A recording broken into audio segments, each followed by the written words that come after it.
What an amazing crowd, I have to say. So this is my passport. It's a German one, and it gives you access to, the European Union. You can live everywhere, plus the most countries in the world without any visa. So this is the one you want to have. There's another one I was thinking about. It's this one.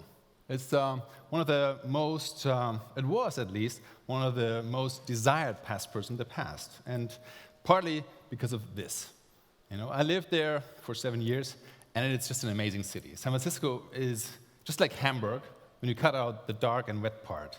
So it was a life-changing experience to live there, and I fulfilled quite a few of my life dreams over there.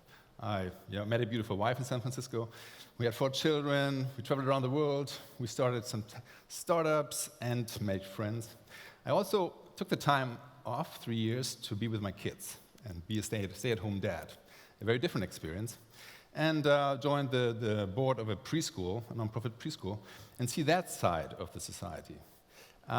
Living in San Francisco really makes you appreciate the disruptive power of ideas, because that place is full of ideas.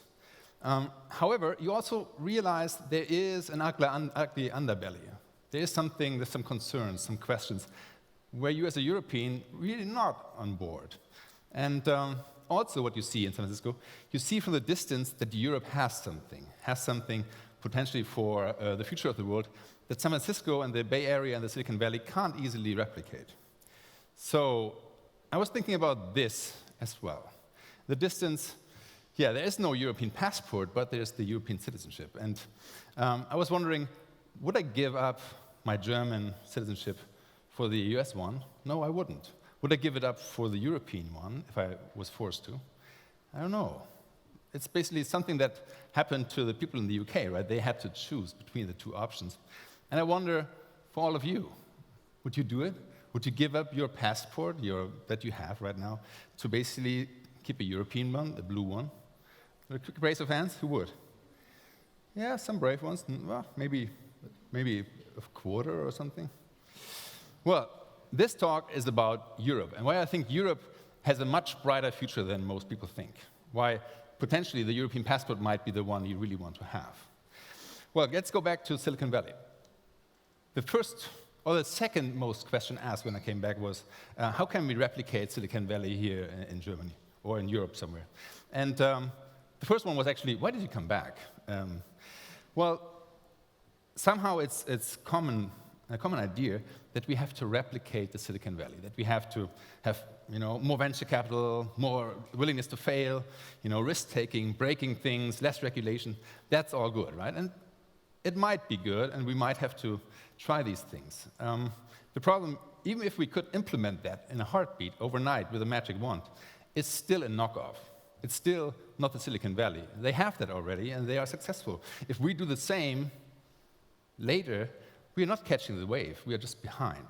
So what I think we have to do is do something different. We have to go where the puck is going. Like Gretzky gave us this little quote, hey, you don't have to go where the puck is right now, you have to go where it's going to be. And that's what Europe should do. That is sometimes hard, because we like the stuff we know more than the stuff that is unknown in the future. That's hard we like to grab the stuff we know, and therefore, crazy ideas are often not really appreciated. That's totally different in the Silicon Valley. This place is full of crazy ideas. Every barkeeper has a startup idea, and basically, crazy ideas, when you have one, oh, interesting, you should try it. It might be the next big idea. And indeed, some of these ideas, like 140 characters, microblog, or renting out your air mattress to a stranger, or like photos that disappear after a few seconds. These crazy ideas, some of them are actually better than people expect. Most of them die, some get really big. One idea that really got big was 10 years ago, in 10 years, we had like this 140 character idea creating like revolutions, or at least enabling them, or creating a president, or destroying a lot of careers who wrote something on Twitter that shouldn't. Yeah? There are 2 ideas I would like to talk to you about that will hit us soon, I think. One is Elon Musk's idea to solve sustainable transportation, to have no emissions at all anymore. This idea is big, it's bold, and it's actually very important. I think we need that, all of us need that, because our Earth would be better if we make that happen. If we make that happen, if he succeeds, though, it will be a different world. Because suddenly, when you have self-driving electric cars, you don't need any taxi drivers, no Uber drivers, no truck drivers. And you don't need that many cars, potentially, because 23 hours a day, most cars stand around. There, they don't. They drive and they do stuff. So, in a way, you can get away with a lot less cars. And the cars are much easier to build. You don't need a combustion engine, no transmission, and basically it will be robots building those things. Therefore, if that happens, a lot of the car industry, of the jobs, will be gone. Another idea, Jeff Bezos. He wants to build the most customer-centric company in the world, and it's showing Amazon is disrupting retail massively, right? It's like in the US, they have 45% of the online business is Amazon, 45%, so it's growing. So recently, they acquired Whole Foods Market, the beloved organic store. And actually, that, together with Amazon Go, this futuristic thing where you basically go into the store, grab stuff, and leave the store, and you don't see the cashier, you don't see a checkout line, and there's no human interaction. When you take these two together, it's another extinction-level event for retail jobs. There are no cashiers anymore, and there are no people in the store. So these are two examples for something that is bigger, that software is eating the world, as Mark Andreessen said. It's the software innovations that create a very different reality. Software is a weird thing. Software has this network effect automatically attached to it, because software has zero marginal cost and it works globally. So what you see is that suddenly you have more and more disruption happening, because the value that software creates with less people is going up. Something that I really appreciated was this quote from William Gibson. The future is already here, it's just not very evenly distributed. So you really feel when you live there that the world is different over there already. You feel it with regard to the new latest service and greatest app. You also feel it with regard to the social and economic environment. So what you could feel is there are fewer and fewer winners when you have this disruption happening through software, because software creates network effects, and network effects create winner-takes-all game, and a winner-takes-all game creates bigger winners with more power, but also more losers. Well, the winners we see in the market, right? We see, not by accident, that the 5 biggest companies in the world are software companies or internet companies. The losers, though, you can see as well. San Francisco has more than 6,000 homeless people on the street. 6,000. That's actually approaching 1% of the people living in San Francisco. And yeah, that's not just that. It's more. It's hard for a teacher, for example, to live in the city. It's hard to afford that. It's hard for families to live in the city. They move out. It's also hard for normal people to live in the city when the Google bus starts to stop in front of your neighborhood, because the rents goes up and you might basically be out of this area. So people start attacking Google buses and blocking them. It's also a question, is it okay if your preschool, the admission of your little boy or girl for the preschool depends on your wealth? Is that okay or is it not? So the more losers, that's, I think, the biggest thing we should think about, because that's not just the cashiers and the truck drivers. It will be the doctors and the executives. Elon Musk, for example, expects in the next 30 years that AI, artificial intelligence, can do every job better than human beings.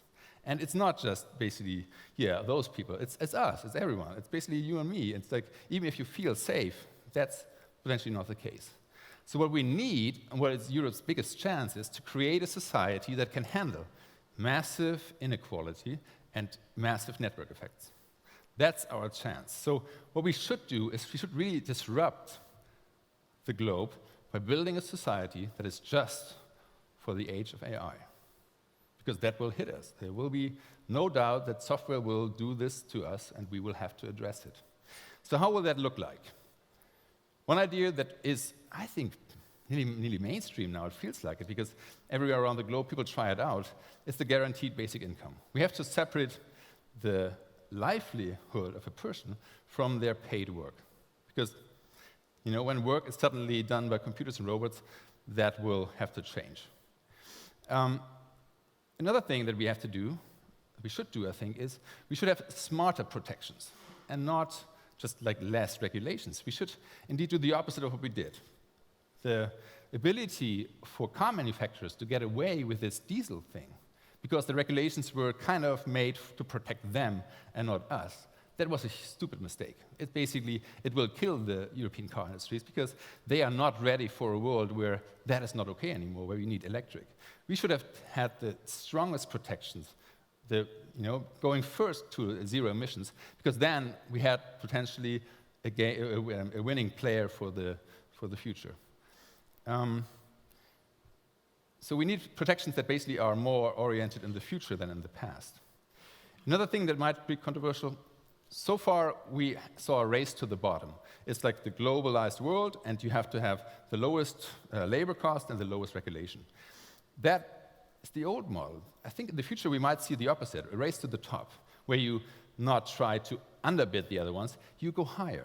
And Europe has a wonderful ability to do that because we have 510 million citizens living here that have a lot of money. It's the richest economic system in the world.